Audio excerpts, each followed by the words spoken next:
찬송가 305장입니다. 찬송가 305장. 나 같은 죄인 살리신 주 내 놀라고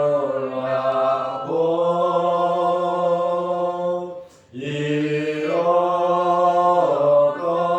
생명 찾았고 광명을 얻었네. 큰 죄 땅에서 건지신 주 내 고마움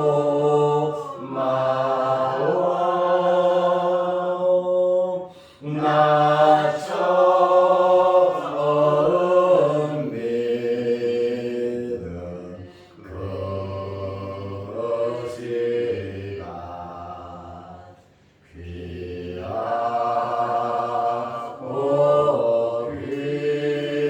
귀하고 귀하다.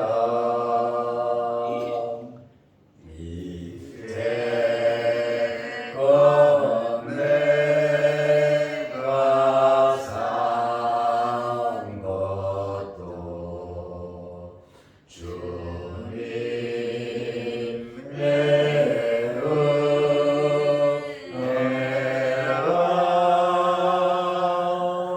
또 나를 장차 본향에 인도해 주시니 거기서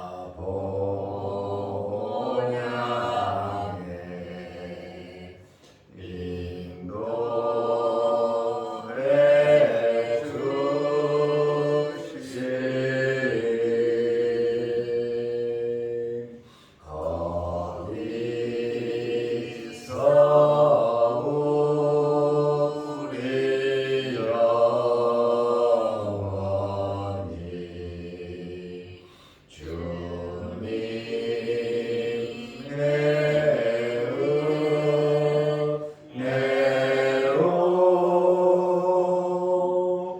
해처럼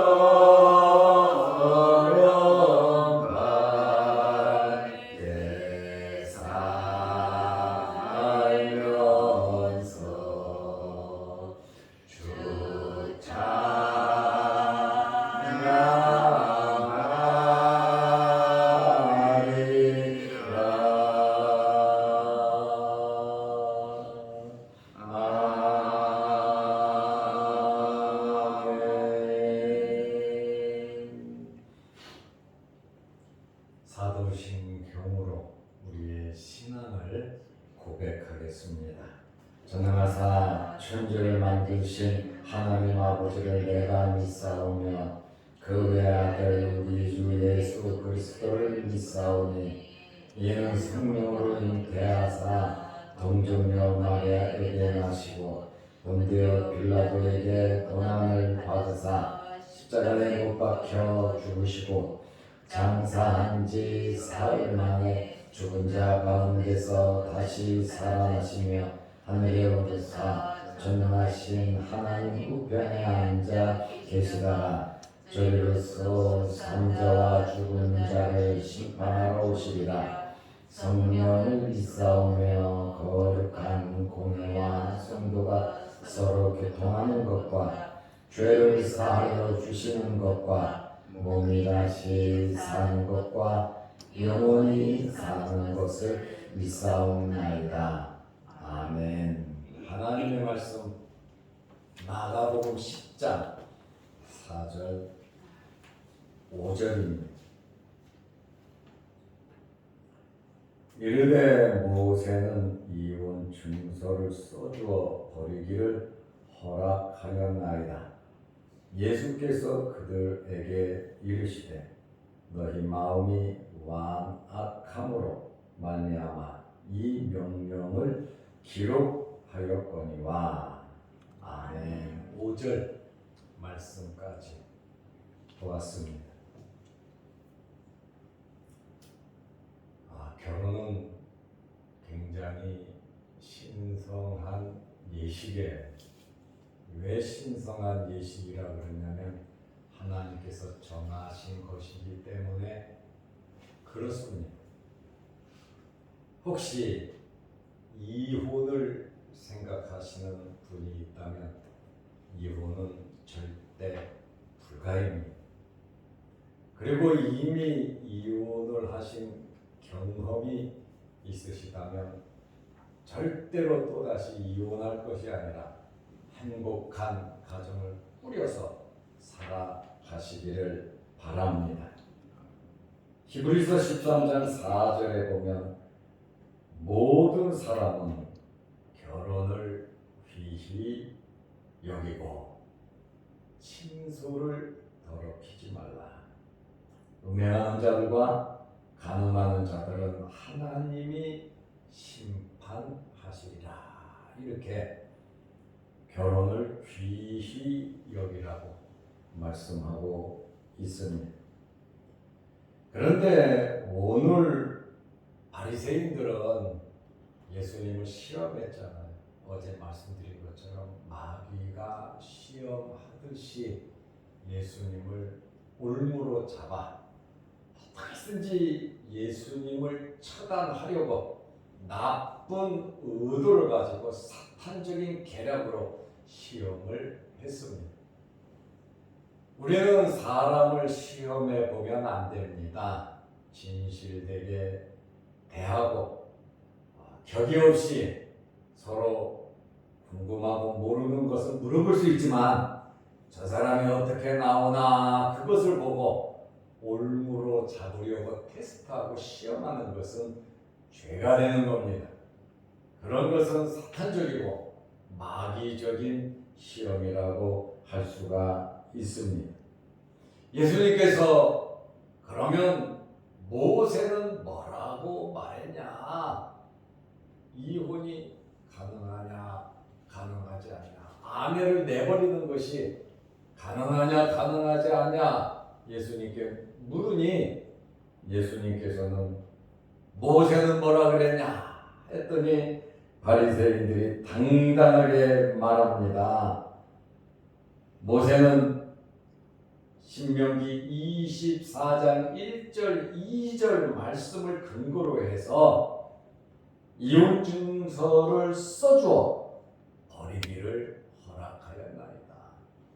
모세는 율법을 받은 자, 또 최고 권위자입니다.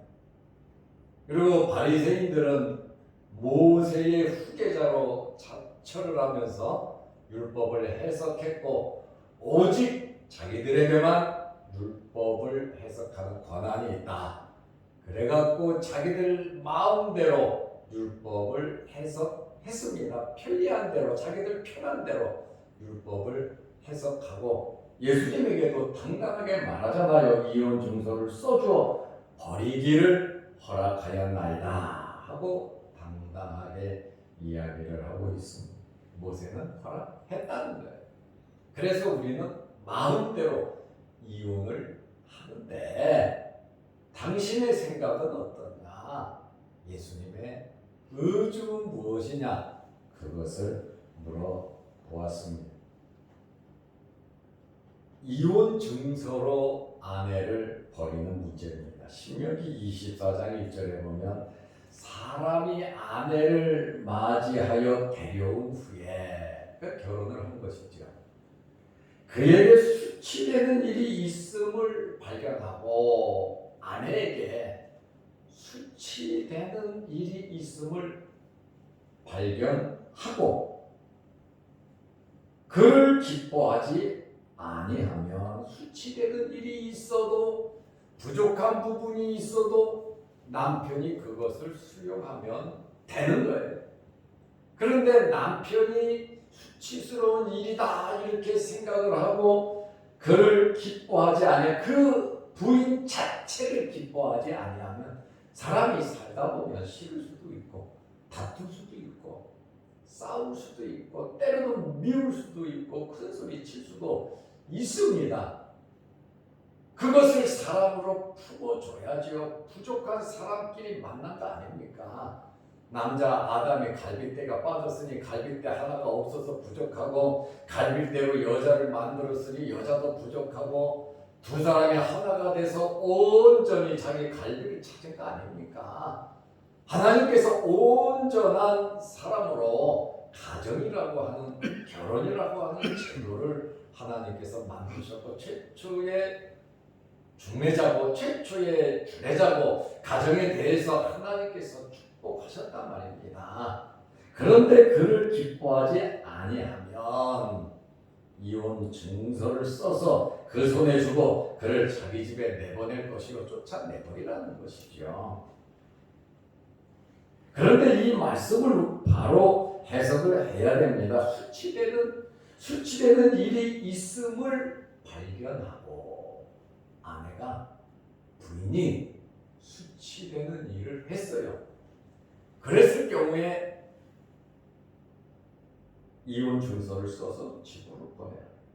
그러니까 어떤 사람은 아내가 다른 남자와 간음을 했다. 엄청난 죄를 지었다.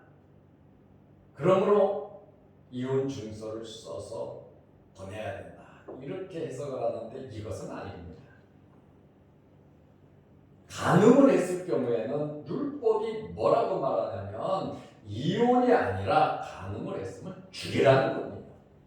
이것은 그 정도로 가정의 신성함을 성경이 말을 하고 있는 겁니다. 신명기 22장 22절 신명기 말씀 그대로입니다.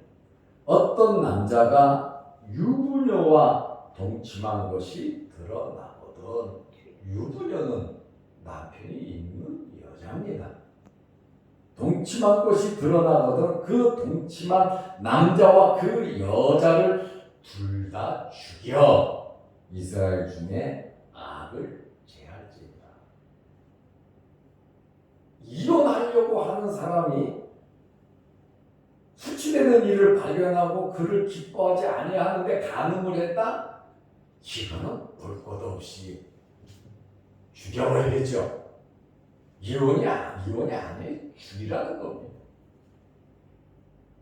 그러면 두 번째로 증거는 없는데 굉장히 나갔다가 들어오고 집에도 없고 의심스러워요.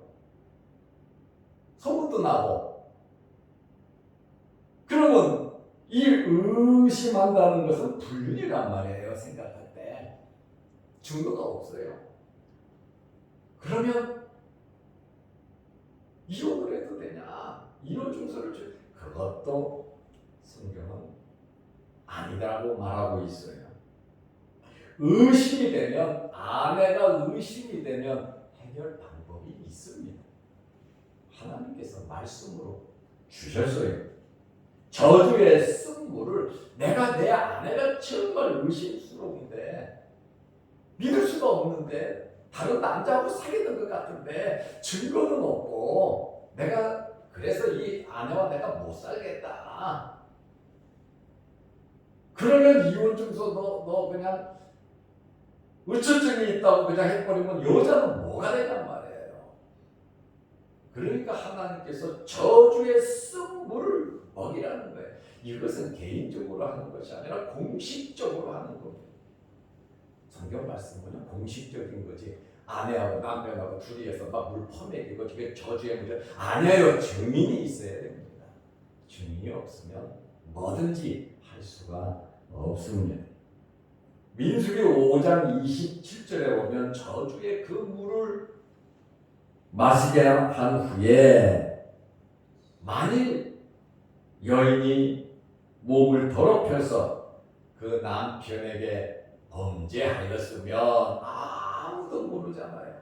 그런데 저주의 쓴물을 먹이면 그 저주가 되는 물이 그 속에 들어가서 마시니까 그 속에 들어가서 첫째는 쓰게 된다. 그 물을 마시니까 쓰다는 거예요. 둘째는 그 배가 부어오를 것이다. 셋째는 그의 넓적다리가 마를 것이다. 그 여인이 그 백성 중에서 저줄거리가 될 것이다. 하나님께서 분명하게 이혼에 대한 여자를 버리는 문제에 대해서 말을 했는데 신명기 22장 22절, 민수기 5장 27절 전부 다 모세 오경입니다. 그런데 바리새인들은 그것에 대한 이야기는 한마디도 하지 않습니다. 유대인들은 이 말씀을 자의적으로 해석하여 이혼을 쉽게 했습니다. 물론 신명기 24장 1절과 22장 22절과 민수기 5장 27절은 알고 있지요. 그러니까 그 문제를 거론하지는 않아요. 그러나 여기에 신명기 24장 1절에 그에게 수치되는 일이 있음을 발견하고 수치되는 일이 뭐냐 이거예요. 남편이 아내를 사랑하면 모든 문제 다 해결됩니다. 하나님의 사랑의 마음을 가지고 살아가면 가정은 지킬 수가 있습니다. 이 수치되는 일에 대해서 자발적으로 해석을 해서 이 지도자들이 평민은 아니죠. 종교 지도자들이 백성의 대표들이 자기들이 여자가 생기고 새로운 사람을 원하면 그냥 뒤집어 씌워갖고 여자를 갖다 버린 거예요. 그러니까 예수님께서 그것을 다 알고 계시잖아요. 그들의 잘못된 것을 예수님께서 지금 끄집어내고 있는 거예요. 그걸 갖고 시험을 하니까 마귀가 시험해서 마귀가 예수님을 이긴 적이 없습니다. 그래서 우리는 하나님의 말씀 위에 굳건히 서야 합니다. 예수님께서 마귀와 싸워 이긴 것은 전부 다 말씀으로 했고 마귀와 협상한 적이 없어요. 나가라 명령하셨지 마귀와 협상하고 알아듣도록 설득하지 않았습니다. 그래서 성경은 마귀를 대적하라 그랬지. 마귀와 대화 나누라는 이야기가 없어요. 마귀를 사랑하라는 말이 없어요. 마귀는 하나님의 말씀 잘 압니다. 너무 잘 압니다. 예수님 시험할 때 시편 가지고 인용을 하잖아요. 우리보다 하나님 말씀 더 잘 압니다. 그런데 여러분 아는 것과 믿는 것은 달라요. 마귀는 이용을 하나님의 말씀을 믿지를 않아요. 그리고 마귀는 하나님을 믿지 않아요. 마귀는 회개할 수가 없어요. 마귀는 사랑할 수도 없고 마귀는 용서할 수도 없어요. 마귀는 구원받을 수도 없어요. 마귀가 들어가는 것은 뜨거운 풀무불 지옥입니다. 마귀를 따르는 자들도 지옥에 갈 수밖에 없습니다. 갈 수밖에 없는 게 아니라 지옥에 갑니다. 마귀는 대화의 상대가 아니고 교제의 상대가 아니고 사랑의 대상도 아니고 용서의 대상도 아닙니다. 우리는 그것을 분명히 알아야 합니다. 그러면 이 남자들이 어떻게 했냐? 아내가 음식을 잘 못 보관해서 음식을 상하게 했다? 상한 음식을 내놨다? 남편이 친구를 데리고 왔는데 함부로 대하고 대접하지 아니한다? 잔소리를 한다? 집안 청소를 안 한다? 아이를 잘못 키운다? 교육을 잘못 시킨다? 이런저런 꼬투리를 잡아가지고 이것이 수치되는 일이 아니냐 해가지고 자기들끼리 이혼증서 써갖고 쫓아버렸다니까요. 그러니 예수님께서 그 의도를 알고 있죠. 그러니까 예수님께서 모세의 율법, 모세는 뭐라고 그랬냐 하고 물으니까 당당하게 말하잖아요. 신명기 24장 1절로 수치되는 일이 있으면 이혼 증서를 주라 그랬습니다. 조건인데 대부분 지도자들이 자기 부인 하나로 만족하지 못하고 다른 여자들이 생겼을 경우에 이러한 유치한 방법을 사용했다는 게 하나님의 말씀 모세의 오경을 이용해서 자기들의 목적을 이루는 정말 하나님의 말씀을 악용하는 나쁜 사람들이었죠.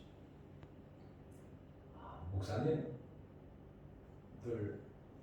중에서도 뭐 우리 노예도 뭐 몇 분 있습니다. 이혼을 하신 분들이 있어요.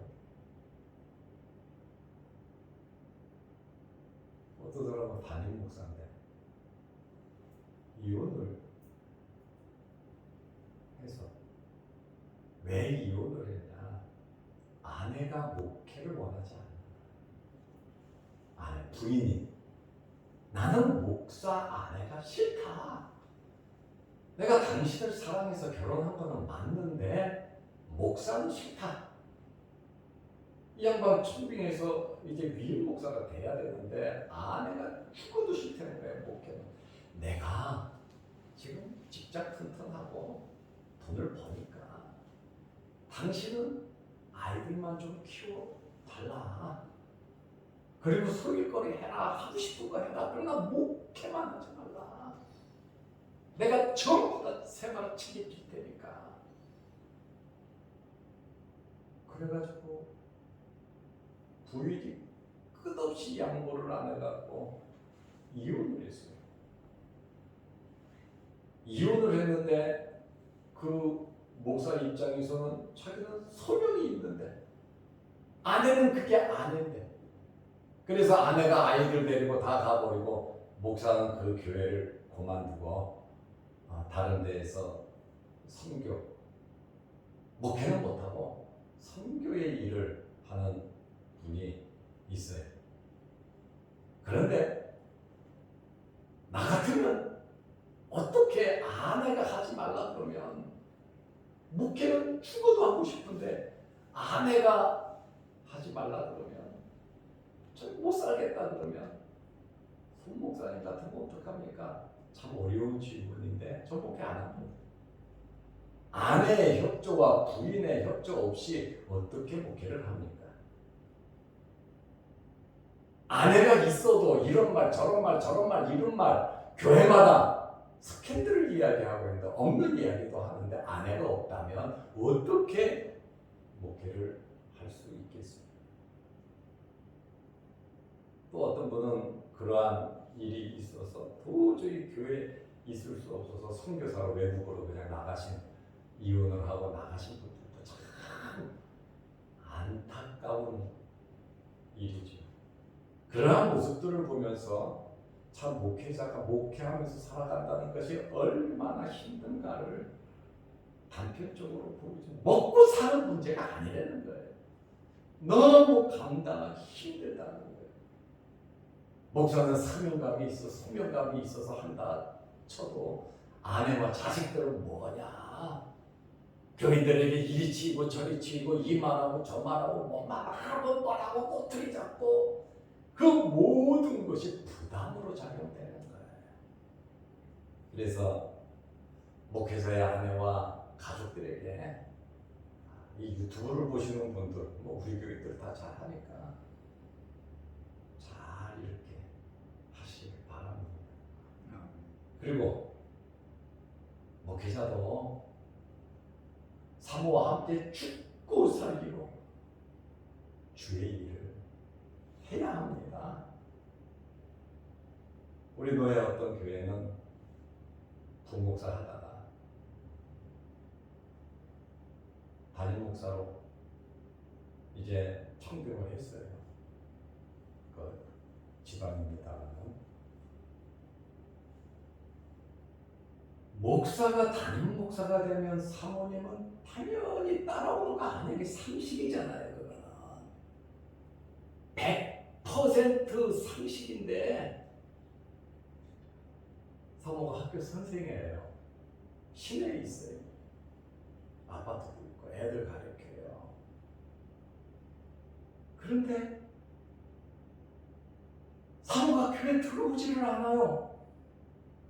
토요일마다 와가지고 주일 예배드리고, 주일 저녁이 되면 목사는 사모 데리고 애들 데리고 시내로 데려다주고 장모님들도 그렇고 다 놀라 자빠져요. 아니 목사님 사모님 오는 거 다 당연한 거 아니냐고. 제가 그 목사하고 이야기하면서 네가 목사냐고 내가 뭐라 그랬어요. 네가 목사냐. 제가 잘나서 그런 건 아니에요. 주님의 몸된 교회를 생각하고 교회는 하나님께서 책임져 주실 뿐 아니라 목사의 삶은 하나님께서 책임져 주지 않으면 못하는 거 아닙니까? 잘 살던 목사. 우리 집사님도 영양실조로 몇 번 쓰러졌어요. 돈 벌 수 있는 기회가 있어도 돈 못 벌게 했어요. 왜냐하면 하나님께서 주시는 대로 먹고 살아야지. 목사 가정이 하나님께서 안 주시고 먹여주지 않으신다면 저는 목회 안 했을 겁니다. 물론 어렵고 힘든 그것을 견디면서 기도하면서 살아왔죠. 그러나 하나님께서 안 책임져 주신다면 어떻게 목회를 하겠습니까? 자신 얘기해야죠. 아이 이유식이고 분유 사 먹일 돈이 없어가지고 쌀죽 끓여갖고 그 죽을 먹였어요. 새우깡 하나 사줄 돈이 없어갖고 교인 애들은 와서 먹어도 그거 혹시 애들 거 뺏어 먹을까봐 집안에 넣어갖고 문 잠가버렸어요. 나오지 못하게. 애들 새우깡 사주면서 목사 아들한테 좀 하나 더 사주면 어때? 혹시나 목사 아들이 교인 애들 거 뺏어 먹을까봐 덕을 세우기 위해서 애를 문을 잠가버렸다니까요. 나오지 못하게. 그런 마음으로 목회를 해요. 그 목사님은 이제 2년째가 돼가는데 절대로 위임 안 시킵니다. 그 교회 맡기지 않습니다. 우리 노회가 허락하지 않아요. 주님 바라보면서 죽고 살기로 살아가면 하나님께서 책임져 주시는 거예요. 그리고 지금도 지방에서 부부가 목사님은 시청에 가서 작업 근로를 해요. 근로를 안 할 수 없어 사모님 식당 가서 일을 해요. 우리 시청에서도 돈을 좀 지원하기도 합니다만 너 안 하면 안 되겠냐. 형님, 저 형님 그래 형님. 저도 하나 보십시오. 교인도 없는데 월세는 내야지요. 우리가 지금 마누라하고 나하고 일하는 것은 우리가 먹고 살려고 하는 게 아니에요. 교회를 유지시켜야 되니까. 월세 공감은 교인이 없으니 헌금이 없으니 어떻게 교회가 유지되나요? 그러면서 안타깝게 일하시는 부부도 있어요. 택시 운전하시는 분도 있고요. 사모님 간병인으로 일하시는 분도 있고. 왜 그 일을 하냐? 자기 자식 키우고 먹고 살려고 하는 거 아니에요. 교회 월세 내서 주일날 예배 드리려고. 그렇게 일하면서도 새벽 예배부터 해서 죽고 살기로 기도하면서 소명감을 가지고 웬만한 사람 같으면 이혼하겠다 그러고 교회 하지 말라 그러던데 그래도 끝까지 교회를 지키면서 목회하는 그런 분들도 있습니다. 마음이 안타까운 일들이 많이 있어요. 내가 가정 경제 책임질 테니까 목사하지 마세요. 내가 먹여 살릴게요. 그게 아니라 온전히 부부가 주를 위해서 또 우리 직분자들이 그렇게 살아간다 그러면 하나님께서 얼마나 기뻐하시겠냐. 제가 믿는 하나님은 그냥 일시키시는 분이 아니에요. 저도 37년 목회하면서 이런 일 저런 일 없었겠습니까? 위기는 없었겠습니까? 카드 10몇 개 갖고 돌린 적도 있고요. 대출 받아갖고 매일 은행 가서 이자 내고 보내고 정신없을 때도 있었어요. 그런데요, 하나님은 한 번도 연체시킨 적이 없어요. 누구를 통해서든지 하나님께서 역사하셨거든요. 우리는 우리 자녀들의 미래를 생각한다면, 정말 자식들을 생각한다면 여러분들 하나님 말씀대로 살아가시길 바랍니다. 하나님을 위해서 살아가는, 하나님께서 모든 것 책임져, 만약에 책임져 주지 않는다면 목회고 뭐고 하는 믿을 필요가 뭐 있습니까? 까놓고 말해서 그래요. 그러나 하나님은 살아계신 분이시거든요. 우리의 형편과 처지를 너무 잘 아시는 분이시거든요. 그러니 물질 문제로 가정에 어려운 일이 없으시기를 바랍니다. 그리고 사랑하면서 여러분들의 가정을 굳건하게 만드시기를 주의 이름으로 축원합니다. 기도하겠습니다. 하나님 아버지, 우리가 하나님을 믿는다고 하면서, 하나님께 기도한다고 하면서 나의 모든 것을 들여서 헌신한다고 하고 약속하고 서원했지만, 내가 먹고 살기 바쁘고 나를 위해서, 우리 새끼들을 먹이기 위해서 하나님의 마음을 아프시게 할 때가 얼마나 많이 있는지 모릅니다. 우리 또한 하나님께서 부르시면 언제라도 우리는 이 세상을 떠나 아버지 나라에 들어가야 하는데, 하나님 아버지, 저 천국 바라보면서 아름다운 가정 꾸리면서 자녀들 양육하면서 하나님이 주시는 은혜 받으면서 살아가게 하여 주옵소서. 목사는 목사답게 하시고, 장로는 장로답게 하시고, 집사는 집사답고, 권사는 권사답게, 하나님의 자녀는 하나님의 자녀답게 하나님을 신뢰하며 살아가게 하여 주옵소서. 우리를 위해서 피 한 방울, 물 한 방울 아낌없이 다 흘리신 주님의 그 보혈로 우리가 죄에서 구원함을 받아 하나님의 자녀가 되었는데, 우리의 남은 생에 정말 나를 위해 사는 것이 아니라 주님을 위하여 살게 하시고, 주님의 몸된 교회를 위하여 살게 하시고, 하나님의 나라를 위하여 살게 하여 주옵소서.